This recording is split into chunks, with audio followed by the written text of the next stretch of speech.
Hello အားလုံးပဲမင်္ဂလာပါ CCF ကနေကြိုဆိုလိုက်ပါတယ်ဒီနေ့ပြပြပေးတော့မှာကတော့ဘဏ်18ခုကနေပြီးတော့ရွှေငွေပေါင်း3,500ကျော်လိမ်လည်ခဲ့တဲ့အမှုအကြောင်းကိုပြပြပေးတော့မှာပဲဖြစ်ပါတယ်2021ခုနှစ်တလပိုင်းမှာခြံကျုံးမှာရှိတဲ့ရဲဌာနတစ်ခုကိုတိုင်ချက်တစ်ခုရောက်လာခဲ့တယ်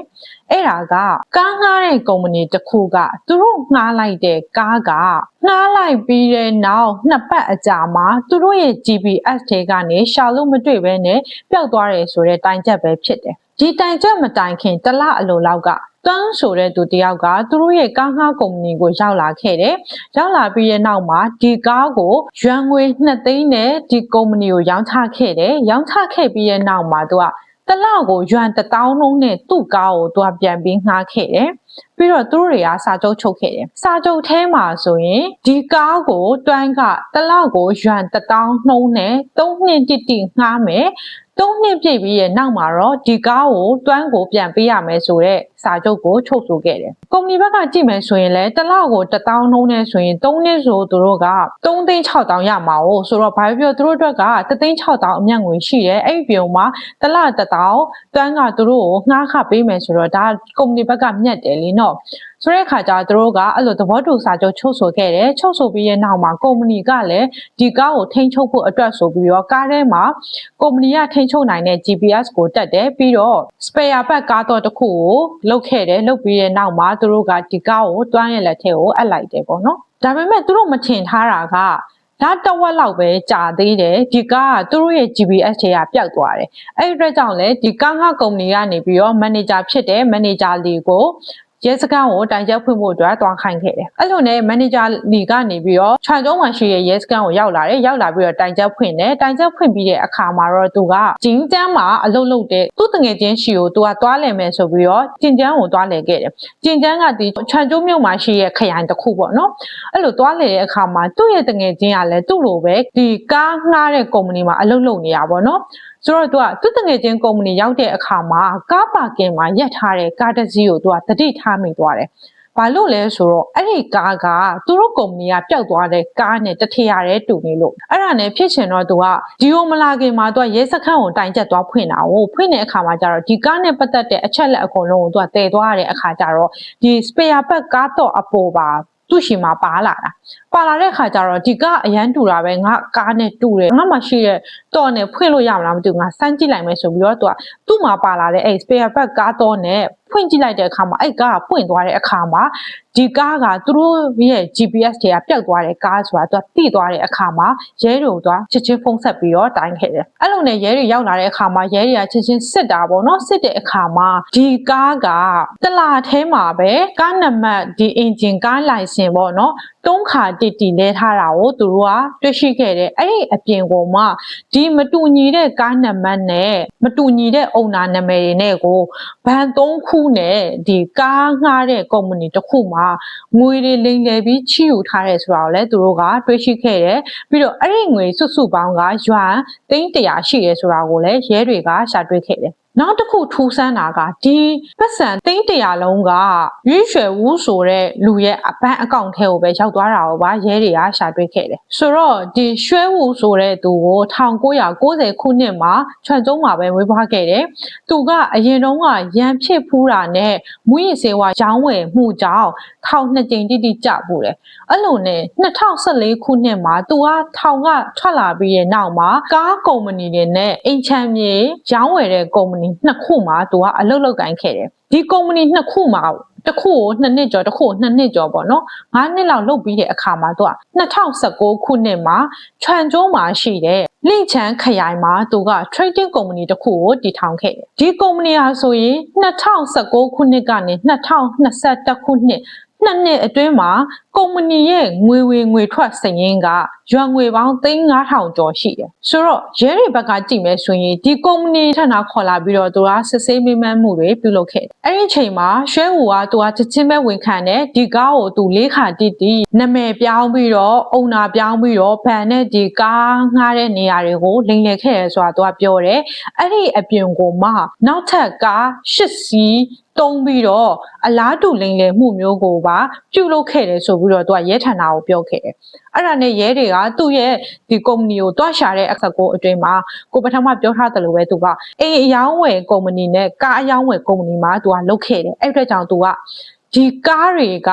ကနှစ်စဉ်နှစ်တိုင်းမှာအကြောင်းအမျိုးမျိုးနဲ့ဘေးအန္တရာယ်အမျိုးမျိုးကြောင့်ပျက်စီးဆုံးရှုံးမှုတွေရှိတယ်ပေါ့။ဥပမာပြောရမယ်ဆိုရင်ရေဘေးတို့မီးဘေးတို့တဘာဝဘေးတို့ကြောင့်ပဲဖြစ်ဖြစ် accident ကြောင့်ပဲဖြစ်ဖြစ်ကားတွေကပြတ်တဲ့အခါကြလို့ရှိရင်သူတို့ကကားတင်ញိုင်းကိုပို့ရတာရှိတာ哦ဆိုတော့ owner နေအနေနဲ့ကြတော့ဒီကိုယ့်ရဲ့ကားအကြောင်းမျိုးကြောင့်ပျက်စီးပြီဆိုသူတို့က insurance လုပ်ထားတဲ့အခါကြတော့ insurance ကဒီကားရဲ့ကုန်ကျစရိတ်ကိုရော်ပေးပြီးသွားလို့ရှိရင် owner ကပတ်စံရပြီဆိုရင်ဒီကားကိုသူတို့ကဂရုမစိုက်တော့ဘူးလေနော်ဂရုမစိုက်တော့တဲ့အခါကြတော့သူတို့ပတ်စံယူပြီးတော့ပဲသူတို့ကကားအစ်စ်သွားဝယ်ကြတာ哦ဆိုတော့တစ်ဖက် insurance အနေနဲ့ကြတော့လေဒီကားကိုသူတို့ကဒီကားတင်ញိုင်းတွေပါပို့လိုက်ပြီးအဲ့လိုဖြတ်စီးလိုက်တာပေါ့ဒါပေမဲ့တစ်ဖက်မှာပါရှိနေဆိုတော့ကားတိုင်းမှာကကားထုတ်လုပ်တဲ့ရက်ပေါ့ဒီကားမွေးဖွားလာတဲ့ရက်လို့ပြောရမှာပေါ့နော်ကားထုတ်လုပ်တဲ့ရက်ရှိတယ်အဲ့ဒီကားက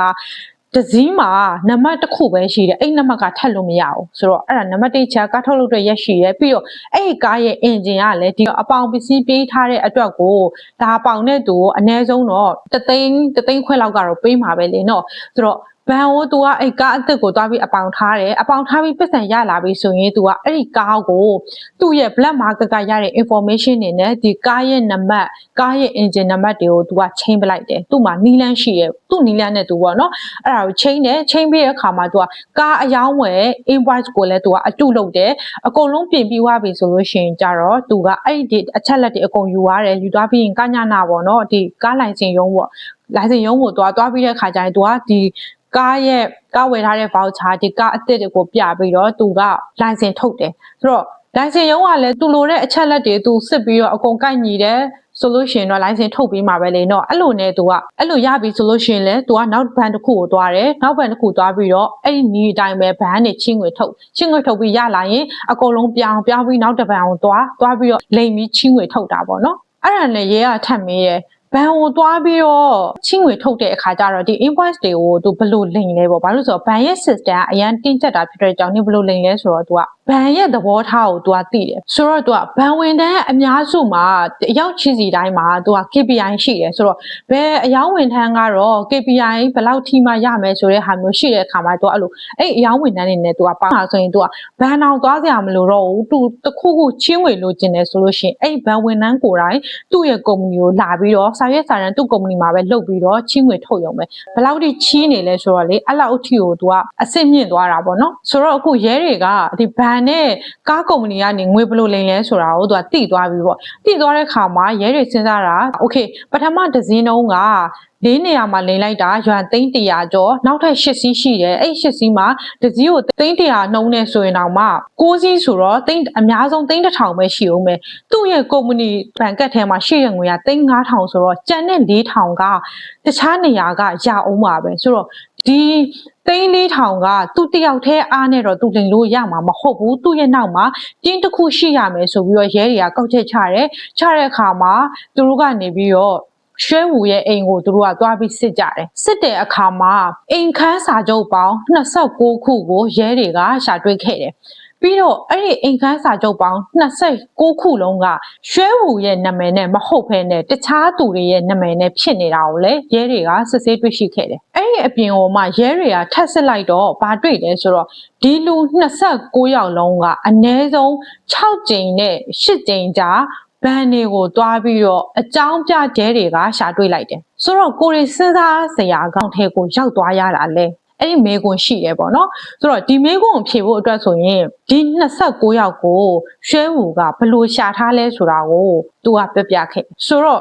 ရွှဲဝူပြပြတာကဒီလူ26ယောက်ကိုသူကတရုတ်ပြည်ရဲ့မတူညီတဲ့ဒေသတွေအများစုကနေသူကရှာထားတယ်တချို့တွေကကြတော့တငယ်ချင်းတွေကမိတ်ဆက်ပေးရတချို့တွေကကြတော့ online ကနေသူ့ကိုလာရှာတဲ့သူတွေဖြစ်တယ်ဘာလို့လဲဆိုတော့သူက online မှာ post တစ်ခုသူကတင်ထားတယ်အဲ့ဒီ post မှာသူပြောတာနင်ဘာလိုအပ်နေနင်ပတ်စံချီးကျင်လားပတ်စံလိုချင်လားအလုပ်လိုလားငါအကုန်လုံးတာဝန်ယူတယ်နေ့အတွက်တာဝန်ယူတယ်အဲ့လိုပုံစံမျိုးပေါ့နော်အဲ့လိုမျိုးတင်ထားတဲ့ဟာကိုအဲ့ဒီလူတွေကတွေ့ပြီးတော့ရွှဲဝူကိုလာဆက်သွဲတာဆက်သွဲတဲ့လူထိုင်းကိုလည်းရွှဲဝူကလက်မခံသူ့မှာ သူသတ်မှတ်ထားတဲ့အချက်တစ်ချက်နဲ့ကိုက်ညီရမယ်အဲ့ဒါနဲ့ကိုက်ညီတော့မှဒါသူကအဲ့လူကိုရွေးချယ်တာအဲ့ဒါဘာလဲဆိုတော့တသက်လုံးဘန်နေစီကပတ်စံမချီးဖူးတဲ့လူဖြစ်ရမယ်အဲ့တော့မှသူကအဲ့လူကိုကူညီပေးမှာအဲ့လိုမျိုးဆိုတော့ဒီလူတွေကလည်းသူတို့ဘဝမှာအိမ်ပိုင်လည်းမရှိဘူးအိမ်ပိုင်မရှိဘူးကားပိုင်မရှိဘူးလုံးဝစင်းရဲတဲ့ဘဝကနေလာပြီးတော့ပတ်စံဆိုလဲတခါမှကြည်ကြည်မမတုံးဘူးတဲ့လူတွေဘန်တွေစီကပတ်စံချီမယ်ဆိုလဲပိုင်ဆိုင်မှုပြရတာကိုပြဖို့အတွက်လဲသူတို့မှာဘာပိုင်ဆိုင်မှုမှမရှိတဲ့အခါကျတော့ရွှဲဝူကသူ့အကုန်ကူညီမယ်သူ့ခီတာလာခဲ့လို့ပြောတဲ့အခါမှာဒီလူတွေကရွှဲဝူရှိကိုရောက်လာခဲ့တယ်အဲ့လိုနဲ့သူကဒီလူတွေကိုစုဆောင်းတာပေါ့နော်အဲ့လိုနဲ့2019ခုနှစ်မှာရွှဲဝူရှိကိုလူ3-4ယောက်ရောက်လာတဲ့အခါမှာသူကသူ့ရဲ့ကိုယ်ပိုင်အခန်းကိုရောင်းလိုက်တယ်။ရောင်းလိုက်ပြီးရဲ့နောက်မှာသူ2014ခုနှစ်ကနေ2019ခုနှစ်အတွင်းမှာပထမကိုပြောထားတဲ့သူအလုပ်2နေရာမှာလုပ်ခဲ့တယ်ဆိုတာလေ။အိမ်ရောင်းဝယ်နဲ့ကားရောင်းဝယ်အလုပ်မှာသူလုပ်ခဲ့တုန်းကစုထားတဲ့ပတ်စံတွေရဲ့သူအိမ်ခန်းရောင်းလို့ရတဲ့ပတ်စံတွေရဲ့2ခုပေါင်းကယွမ်300ကျော်သူ့မှာလက်ထဲမှာရှိသွားတယ်။အဲ့300ကျော်ကိုသူကသူ့ရှိလာတဲ့ဒီ3-4ယောက်ကိုပတ်စံပေးပြီးတော့ဘန်ကိုတွားခိုင်းပြီးတော့အိမ်ခန်းဝယ်ဖို့ဆိုပြီးတော့ဘန်ကိုချင်းငွေယူခိုင်းတယ်အဲ့ဒီမတိုင်ခင်မှာဒီလူတွေရဲ့ background ကိုသူကအရင်ဦးဆုံးပြောင်းလဲပေးတယ်အတုပေါ့နော်အစ်စ်တော့မဟုတ်ဘူးပေါ့ဒီလူတွေရဲ့ဥမာအလုပ်အကိုင်းတလစာငွေပြန်ညဘလောက်အဲ့ဒါတွေကတော့လိုတာကိုဘာပတ်စံချိမယ်ဆိုရင်ပိုင်ဆိုင်မှုတစ်ခုခုတော့ပြရရတယ်ဝင်ငွေပြရတာကိုအဲ့ဒါဆိုအဲ့ဒီဟာတွေအတွက်ကိုသူကအဲ့လူတွေကိုအခန်းဝယ်ခိုင်းလိုက်တယ်ဝယ်ခိုင်းပြီးတဲ့အခါမှာကျတော့နောက်တစ်ချက်ကဘာရှိလဲဆိုတော့ဒီတရုတ်ပြည်မှာဘဝမှာတစ်ခါမှငွေမချီးဘူးတဲ့သူကဘဏ်ကနေချီးငွေယူရဖို့လွယ်ကူတယ်သူကအဲ့လိုရှိရပေါ့အဲ့လိုဆိုတော့ဒီလူတွေကသူတို့ရဲ့ဘဝမှာတစ်ခါမှပတ်စံမချီးဘူးတဲ့အခါကျတော့လေဒီဘဏ်တွေကလွယ်လွယ်နဲ့ချီးပေးတာပေါ့ပြီးတော့သူ့ background တွေအကုန်လုံးကလည်းဒီရွှဲဝူကအတုလုပ်ပေးထားတာ哦ဆိုတော့အဲ့ဒါနဲ့သူတို့ကအခန်းနေပိုင်လာတာပေါ့နော်အခန်းရလာတယ်အခန်းရလာတဲ့အခါမှာသူကဒီလူတွေရဲ့အိမ်နောက်စုစရင်ကိုဒီခြံကျိုးကိုပဲသူကပြောင်းခိုင်းလိုက်တယ်အဲ့ဆိုအကုန်လုံးရဲ့အိမ်နောက်စုစရင်ကခြံကျိုးကိုရောက်လာခဲ့တယ်အခန်းရပြီးရဲ့အခါမှာလဲသူကအခန်းကို decoration လုပ်ဖို့အတွက်အဲ့လိုပေါ့နော်အကြောင်းပြချက်အမျိုးမျိုးနဲ့ဘဏ်ကနေသူကငွေချီးခိုင်းတာအဲ့လိုနဲ့တချို့ကိုကြတော့သူကကုမ္ပဏီအတုထောင်ခိုင်းပြီးတော့ကုမ္ပဏီအတုဖွင့်ဖို့အတွက်ဆိုပြီးငွေချီးခိုင်းတယ်အဲ့ဒီကုမ္ပဏီအတုဖွင့်ဖို့အတွက်ကိုလည်းသူကအရင်ဦးဆုံးဒီကုမ္ပဏီရဲ့ငွေထွက်စရင်းနဲ့ကုမ္ပဏီလိုင်စင်အတုတွေအကုန်လုံးသူကအရင်ဦးဆုံး prepare လုပ်ပေးတာပြင်ဆင်ပေးတာပေါ့နော်ပြင်ဆင်ပေးပြီးတဲ့အခါမှာသူကအဲ့လူတွေကိုအဲ့ဒီဘဏ်ကိုသွားတယ်သူတို့ကုမ္ပဏီဖွင့်ဖို့အတွက်ပတ်စံလို့ပါဆိုပြီးတော့ငွေချီးခိုင်းတယ်ဆိုတော့ဘဏ်ကလူတွေ audit လုပ်ဖို့အတွက်ဒီကုမ္ပဏီကိုလာစစ်ပြီးဆိုလို့ရှိရင်သူကဘာလုပ်လဲဆိုတော့သူ့ရဲ့အတိတငယ်ချင်းကုမ္ပဏီကိုသူကအရင်ဆုံးသွားတယ်သွားပြီးတော့ငါ appointment တစ်ခုရှိလို့နေ့ရက်ကုမ္ပဏီငါ့ကိုခဏငါပါတရက်လောက်တော့ငှားပါအဲ့လိုပေါ့နော်သူတည်တဲ့တငယ်ချင်းကုမ္ပဏီတစ်ခုကိုသူတရက်စာပတ်စံပေးပြီးငှားလိုက်တယ်အဲ့ဒီတရက်အတွင်းမှာသူအတုလုပ်ထားတဲ့ကုမ္ပဏီဆိုင်းဘုတ်တွေကုမ္ပဏီလိုင်စင်တွေသူ့ရဲ့ဒီဇက်တိုက်ထားတဲ့သူတွေပေါ့နော်အဲ့ဒီဇက်တိုက်ထားတဲ့သူတွေကိုအမှသူကအစင်တင်ရချထားတယ်ဘဏ်ကသူ audit လာပြီဆိုလို့ရှိရင်သူကအဲ့ဒီမှာဘဏ်ကသူတွေကကြတော့သူကလာပြီးတော့ခဏတာပဲလာပြီးသူတို့ကဓာတ်ပုံရိုက်တယ်ဒီ logo ကအစ်စ်အမှန်လားဒီဝန်ထမ်းကအစ်စ်မှန်လားဒီနေရာအစ်စ်မှန်လားဆိုတာကိုပဲသူကဓာတ်ပုံရိုက်တာ哦အဲ့ချိန်မှာ audit ကလာတဲ့အခါကျရင်လည်းသူကအမှတထင်းနေရာမှာတန်ရှင်းအလုပ်လုပ်နေအလုပ်လုပ်တဲ့သူနဲ့ဖုန်းပြောတဲ့သူနဲ့လုံးဝဒီဟာကြီးကပြဆက်ကြီးကပြီးအပြီးပြင်လုပ်ထားတဲ့အခါကျတော့ဘန်ဝန်ထမ်းကလည်းလာလို့ရှိရင်ဓာတ်ပုံရိုက်သွားတဲ့အခါမှာပြီးသွားတယ်ပေါ့နော်ပြီးတော့နောက်တစ်ခု ban system မှာပါရှိလဲဆိုတော့သူက audit ကလာတဲ့အခါကျရင်သူကအဲ့ဒီဓာတ်ပုံတွေကို ban ရဲ့ system တွေကိုသူက upload လုပ်ကြတာban ရဲ့ system နဲ့ထည့်ရတာပေါ့ထည့်ရတဲ့အခါကျရင် system ကဒီ audit ရဲ့ဓာတ်ပုံရိုက်လာတဲ့ဓာတ်ပုံတွေကိုသူက system က analysis လုပ်တယ် analysis လုပ်ပြီးတော့လုံးဝ okay fine ဘာပြဿနာမှမရှိဘူးဆိုရင်ဒီလူကိုပတ်စံချပေးဖို့သဘောတူတယ်သူက system နဲ့သွားတာဘာလဲအဲ့ဒီတော့သူကအလွယ်နဲ့ပဲအဲ့ဒီဟာကို pass ဖြစ်သွားတာပေါ့နော်အောင်မြင်သွားတာပေါ့အဲ့လိုနဲ့ကုမ္ပဏီအတုလုပ်ခိုင်းတယ်ကုမ္ပဏီအတုဖွင့်ခိုင်းတယ်ကုမ္ပဏီဖွင့်ပြီးနောက်တစ်ခုဘာအနေနဲ့ချီခိုင်းလဲဆိုတော့ကုမ္ပဏီ decoration လုပ်ဖို့ကုမ္ပဏီရဲ့ accessory ထည့်ဖို့ကုမ္ပဏီတိုးချဲ့ဖို့အဲ့လိုပေါ့နော်အကြောင်းပြချက်များစွာနဲ့ဒီလူတွေကိုသူကဘန်နေစီကနေပြီးတော့ပတ်စံနေချီခိုင်းတယ်နောက်တစ်ခုပါလဲဆိုတော့ဒီလူအားလုံးကို credit card လုပ်ခိုင်းတယ်ဒီမှာဆိုရင်လူအားလုံးမှာအနည်းဆုံး credit card တစ်ကတ်ကတော့ရှိတယ်အဲ့ credit card ကလူတစ်ယောက်ကိုအနည်းဆုံးရွမ်1000-2000လောက်အထိကိုအစိုးရကချီးပေးတယ်ပေါ့အဲ့ဒါတဖြည်းဖြည်းချင်းပြန်ဆက်ပေါ့သိရမလားအဲ့လိုဆိုတော့ဘဏ်ပေါင်းအများကြီးရှိတဲ့နေရာမှာသူတို့ကလူတစ်ယောက်ကိုဘဏ်တစ်ခုထဲမှာ credit card တစ်ကတ်လောက်အောင်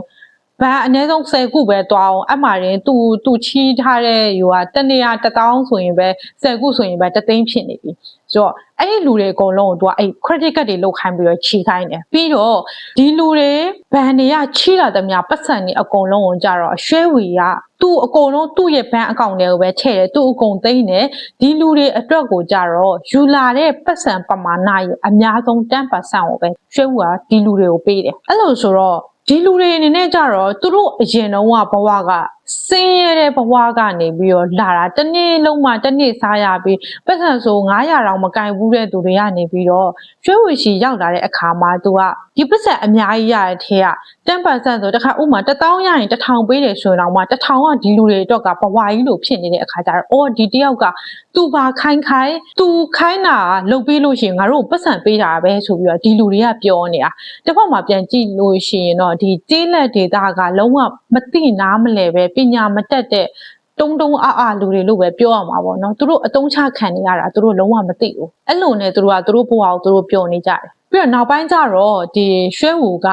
29ယောက်နာမည်နဲ့ဝယ်ထားတဲ့အခန်းတွေကိုသူကအိမ်ငါးတင်လိုက်တာအိမ်ငါးတင်လိုက်ပြီးတော့အဲ့ဒီအိမ်ငါးကရတဲ့ပတ်စံကိုလည်းဒီလူတွေဘန်ကချီးထားတဲ့ပတ်စံရဲ့ဘန်အတိုးနှုံးကိုသူကလစဉ်လာတိုင်းပေးတဲ့အခါကျတော့ဘန်ဘက်ကအနေနဲ့ကြတော့နံပါတ်1ချက်ဒီလူတွေကတစ်ခါမှပတ်စံမချီးဘူးနံပါတ်2ချက်လစဉ်ပေးရမယ်ဘန်ရဲ့ပတ်စံကိုလည်းအစင်မပြတ်ပေးတယ်ဆိုတော့သူတို့ရဲ့ credit score ကကျမသွားဘဲနဲ့ပုံမှန်ရှိနေတော့ဒီလူတွေကပေးတာမှန်တဲ့အတွက်ကြောင့်နောက်ပိုင်းလာချီးတဲ့အခါကျတော့လည်းပြဿနာမရှိဘဲနဲ့ဘန်တွေကအဲ့လိုထုတ်ချီးတယ်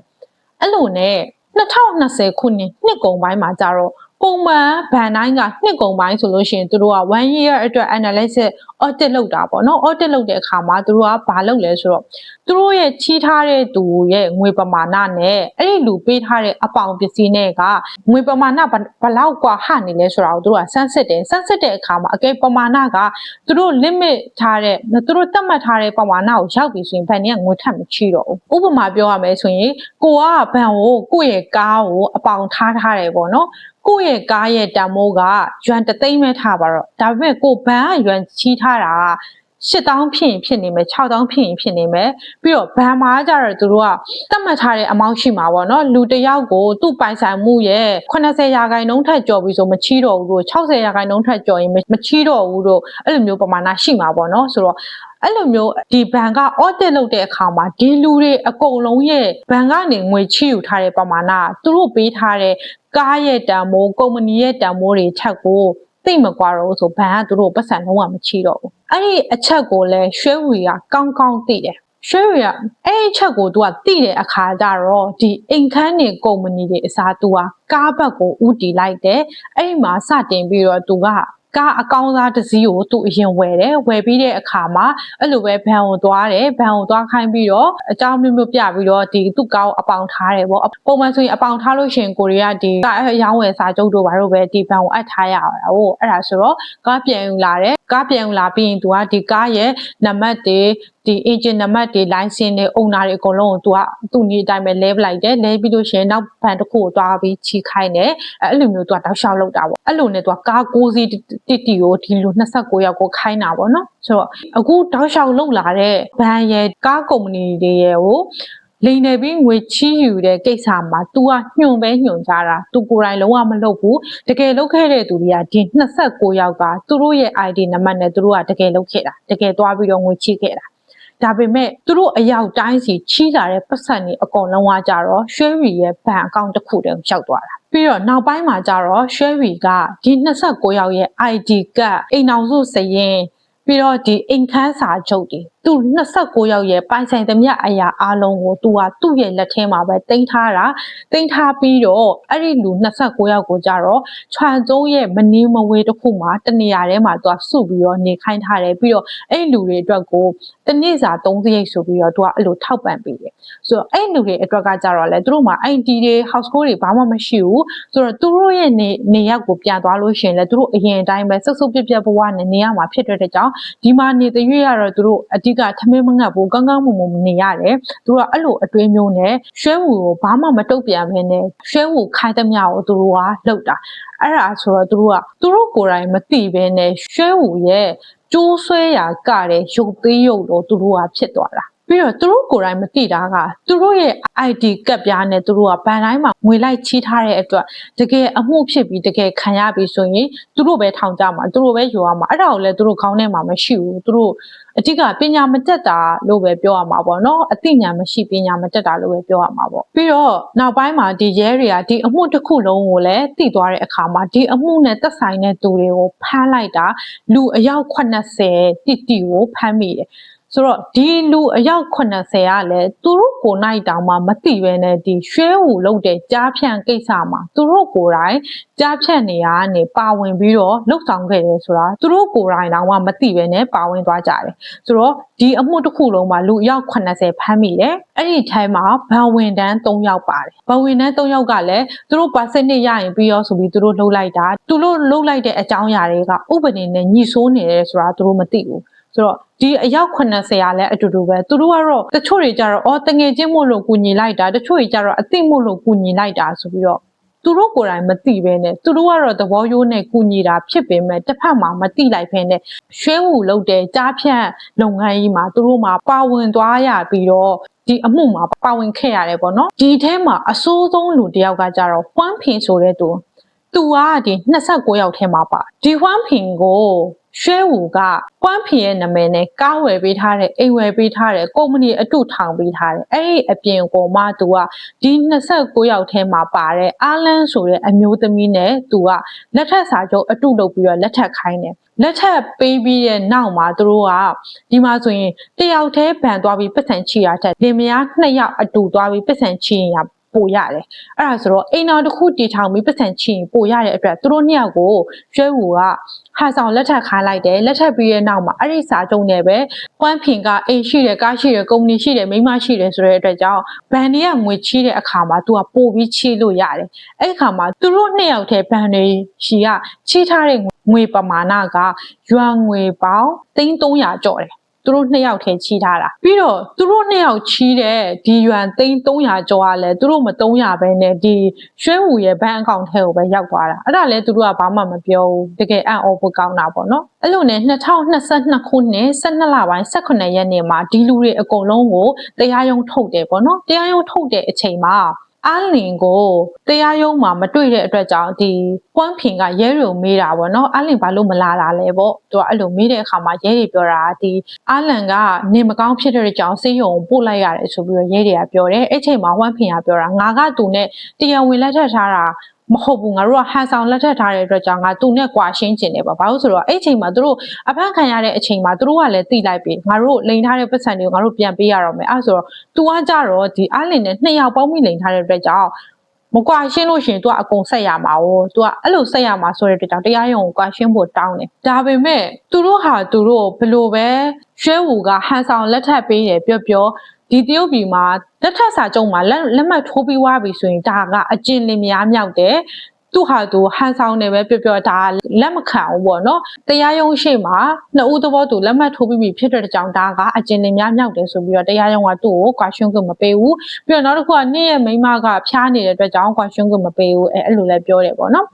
်အဲ့ဒီဗီဒီယိုမှာဒီနှစ်ကုံပိုင်းမှာကြတော့ဒီအလန်ကကျမကြီးအရန်ဆိုးတဲ့အတွက်ကြောင့်အစိုးရကနေပြီးတော့သူ့စေကူစရိတ်အတွက်ဆိုပြီးတစ်လောက်ရွမ်1000အစိုးရပြန်ပြီးတော့ထောက်ပံ့ပေးခဲ့ရသေးတယ်ဆိုတော့အဲ့ဒီမှာ2022ဒီ12လပိုင်းမှာစပြီးတရားရုံးကအယောက်စီတိုင်းကိုအမိန့်ချတာပေါ့နော်ဒီအယောက်80ကိုအမိန့်ချတဲ့အခါမှာဒီရွှဲဟူကိုကူညီတဲ့လူတိုင်းကတစ်နှစ်ကနေ9နှစ်အထိထောင်ကျတယ်ပြီးတော့အဲ့ဒီထဲမှာကိုပထမပြောထားတယ်ဘဏ်ဝန်ထမ်း3ယောက်ပါတယ်ဆိုတာလေအဲ့ဒီဘဏ်ဝန်ထမ်း3ယောက်ကကြတော့ထောင်တစ်နှစ်စီကြတယ်ပြီးတော့ဒီ29ယောက်ကြတော့ထောင်နှစ်စီရဲ့သူတို့ချေးထားရဲ့ငွေတွေပြန်ပေးရမယ်ဆိုတဲ့အမိန့်ကြတယ်ရွှဲဝီကိုကြတော့2023ခုနှစ်6လပိုင်း28ရက်နေ့မှာထောင်ဒဏ်16နှစ်ချခဲ့တယ်ပြီးတော့သူကအဲ့ချိန်မှာသူ့ဖမ်းမိတဲ့အချိန်မှာလဲသူက3000ကသူ့သုံးလို့ကုန်သွားတယ်သူ့လက်ထဲမှာပတ်စံမရှိတော့ဘူး2000ကျော်ပဲကျန်တော့တယ်ဆိုတော့ရဲတွေကဒီ16နှစ်ချတဲ့အပြောမှာသူ့လက်ထဲမှာရှိတဲ့ပတ်စံတွေအကုန်သိမ်းတဲ့အပြောမှာရွာငွေ350ပေးရမယ်အဲ့ဒီအပြောမှာသူဘန်တွေကိုလိုက်လိန်ခိုင်းတဲ့ဒီ29ယောက်ပေးရမယ့်ငွေပမာဏရဲ့90%ကိုသူကပြန်ပေးရမယ်ဆိုပြီးတော့တရားရုံးကအမိန့်ချလိုက်တယ်ပြောချင်တာကဘန်တွေကိုသွားလိန်တာဒီ29ယောက်နဲ့ ID ဖြစ်ပေမဲ့ဒီ29ရာလုံးကဒီပတ်စံတွေကိုလည်းမတုံးရဘူးဒါပေမဲ့သူတို့ကိုယ်တိုင်လိန်တဲ့ထဲမှာပါတဲ့အတွက်သူတို့ကမတုံးရဘဲနဲ့နေရင်ထိုင်ရင်နဲ့ဒီဥမာတယောက်ကိုရွမ်သိန်း100လိန်ထားတယ်ဆိုလို့ရှိရင်350သူတို့ကပြန်ပေးရမယ်ရွှဲဝူရကြတော့အယောက်စီတိုင်းရဲ့50ရာခိုင်နှုန်းတယောက်က300ပေးရမယ်ဆိုရွှဲဝူရ350ဒီတယောက်က350ထားပါတော့နောက်တယောက်က350ပေးရမယ်ဆိုရွှဲဝူရ85သိန်းပေးရမယ်နောက်တယောက်က85သိန်းပေးရမယ်အဲ့လိုပေါ့နော်ရွှဲဝူရအယောက်စီတိုင်းရဲ့50ရာခိုင်နှုန်းပေးရမယ်ဆိုပြီးတရားရုံးကအမိန့်ချလိုက်တယ်အဲ့ဒီထဲမှာကန်ဆိုးဆုံးကဒီကွမ်းဖင်သူကကြတော့သူ့ရဲ့အိမ်ခန်းရောင်းလို့အပီးသူ့မှာသူ့နာမည်ပေါက်တဲ့အိမ်ခန်းရှိတာကိုဆိုတော့အဲ့အိမ်ခန်းရောင်းအပီးကိုဘဏ်ကရှိသမျှအကျိုးတွေအကုန်နှုတ်အပီးကိုမှသူကယွမ်သိန်း190ဘဏ်ကိုပြန်ဆက်ရမယ်ဆိုပြီးတရားရုံးကအမိန့်ချခဲ့တယ်ဘာလို့လဲဆိုတော့သူတို့နှစ်ယောက်ဘဏ်တွေရှိရလိန်ထားတာက300ကို300မှာသူ့အခန်းရောင်းပြီးတခြားအကျွေးတွေအကုန်ဖယ်လို့အပြီးမှာသူက190ထပ်ပြီးတော့ဘဏ်ကိုပတ်စံပြန်ပေးရမယ်အဲ့ဒါကဒီအားလန်ရဲ့ပတ်စံပါအပါသူကတော့နေရင်ထိုင်ရင်မိမကလည်းအမြေခံမိမပတ်စံကလည်းအမြေခံဒုက္ခသူများကိုတွားချိပေးပြီးတော့နေရင်ထိုင်ဒီ190ကိုထောင်ကလည်း2နှစ်ကြာသေးတယ်ထောင်ကပြန်ထွက်လာရင်လည်းဒီပတ်စံကိုစိုက်ရအောင်ပဲသူ့နေမျိုးလေးမှာဒုက္ခသူတစ်နေ့လောက်တာတစ်နေ့စားပြီးပျော်ရွှင်ရွှင်နေရမယ်ဥစားကိုအခုပတ်စံမှတ်ပြီးတော့လာလိုက်မှာတဘောအလုံးဒီ190ကိုဆက်ရမယ်အနေထားပေါ့နော်အဲ့လိုနဲ့ပဲဒီဘဏ်ပေါင်း18ခုမှာ3,500ကျော်လိမ်ခဲ့တဲ့အမှုကြီးက2023ခုနှစ်6လပိုင်း28ရက်နေ့မှာတော့ပြီးဆုံးသွားခဲ့ဆိုတော့ဒီအမှုကိုကြည့်မယ်ဆိုရင်ဒီလူတွေကသူတို့ကိုယ်တိုင်လည်းပတ်စံမတုံးရဘဲနဲ့သူတို့ရဲ့ ID ကနဲ့တခြားအပြောက်ကောင်းစားဖို့အတွက်လိမ်ပေးရပါတော့ဆိုတော့ဒီဗီဒီယိုကြည့်လိုက်မယ်ဆိုရင်အရန်ကိုအရေးကြီးတဲ့အချက်ကဘာလဲဆိုတော့ကိုတယောက်တည်းပိုင်တဲ့ကိုယ့်ရဲ့ information ကိုယ့်ရဲ့ ID အချက်လက်ကိုတပားသူအတွက်ကိုဘယ်တော့မှမတုံးမိစေနဲ့ပေါ့နော်ကိုကအရန်ခင်တဲ့တငယ်ချင်းပဲဖြစ်ဖြစ်အရန်ခင်တဲ့မိတ်ဆွေမို့လို့အရန်ခင်တဲ့ဆွေမျိုးမို့လို့ဆိုပြီးတော့နင့်ရဲ့ကလေငါ့ကိုခဏပေးသုံးပါငါဘာမှပတ်စံသွားချီးမယ်တော့ငါတခြားတစ်ခုအတွက်လို့နင့်ရဲ့ ID ကပေးသုံးပါဆိုလို့ရှိရင်လုံးဝကိုမလုံမိစေနဲ့ပေါ့နော်။ဘာလို့လဲဆိုတော့ကို့ ID ကနဲ့သုံးလိုက်ပြီဆိုရင်သိကြတယ်နောက်ပိုင်းပြဿနာတက်ရင်ကိုပဲတက်မှာ哦။ဆိုတော့အခုကြည့်ပေးတဲ့တငယ်ချင်းတွေလည်းဒီဗီဒီယိုနားထောင်ပြီးလို့ရှိရင်တော့အသိပညာတစ်ခုခုရနိုင်မယ်လို့မျှော်လင့်တယ်။ပြီးတော့ကိုတယောက်တည်းပိုင်ဆိုင်ရမယ်ကိုရဲ့ ID ကိုရဲ့အချက်လက်ကိုဘသူကိုမှကိုအားနာလို့ပဲဖြစ်ဖြစ်ချစ်လို့ပဲဖြစ်ဖြစ်ခင်လို့ပဲဖြစ်ဖြစ်မလိုအပ်ဖဲနဲ့မပေးဖဲနဲ့ကိုအချက်လက်ကိုမိသားစုကိုကာကွယ်နိုင်ဖို့အတွက်ဆုတောင်းပေးနေပဲဗီဒီယိုလေးကိုဒီမှာပဲအဆုံးသတ်လိုက်ပါစေရှင်နောက်ဗီဒီယိုမှာပြန်တွေ့ပါမယ်ဘိုင်ဘိုင်